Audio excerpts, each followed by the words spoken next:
வணக்கம் எல்லாருக்கும். இன்றைக்கு நம்ம வேட்டியை மடித்து கட்டிட்டு எங்கே போகிறோம்னு பார்த்தா எங்களோட தோட்டத்தை தான் பார்க்க போகிறோம். எங்களுக்கு கிடைச்ச ஒரு சின்ன ஒரு நிலப்பரப்பில் ஒரு அழகான சிறிய ஒரு தோட்டம் கொண்டு வச்சிருக்கேன் பாருங்கள்.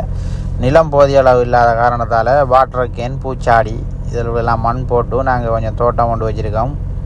இந்த பக்கம் பார்த்திங்கன்னா கோவா நாட்டியிருக்கோம். அதுக்குள்ளே மண் போட்டு கோவா நாட்டியிருக்கோம். அங்கால பார்த்திங்கன்னு சொன்னால் தக்காளி நாட்டியிருக்கோம். இதுக்குள்ளே மல்லி நாட்டியிருக்கோம்.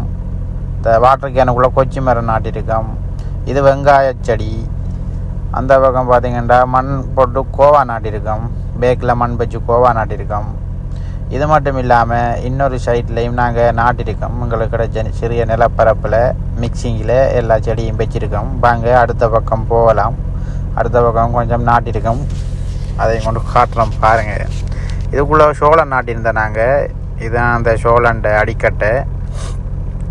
இந்த மண்ணில் சோளம், தக்காளி நல்லா செழிப்பாக வளரும், உயரமாக வளரும். அதால் சோளம் கொஞ்சம் உயரமாக வளர்ந்து தேலவுட்டில் கட் பண்ணியாச்சு.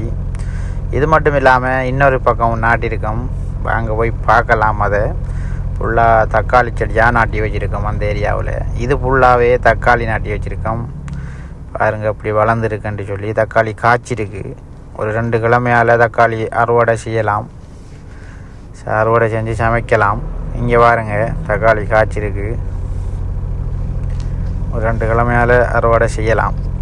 இது மட்டும் இல்லாமல் அடுத்த சைட்டில் நாட்டியிருக்கோம். அங்கே போய் பார்க்கலாம்.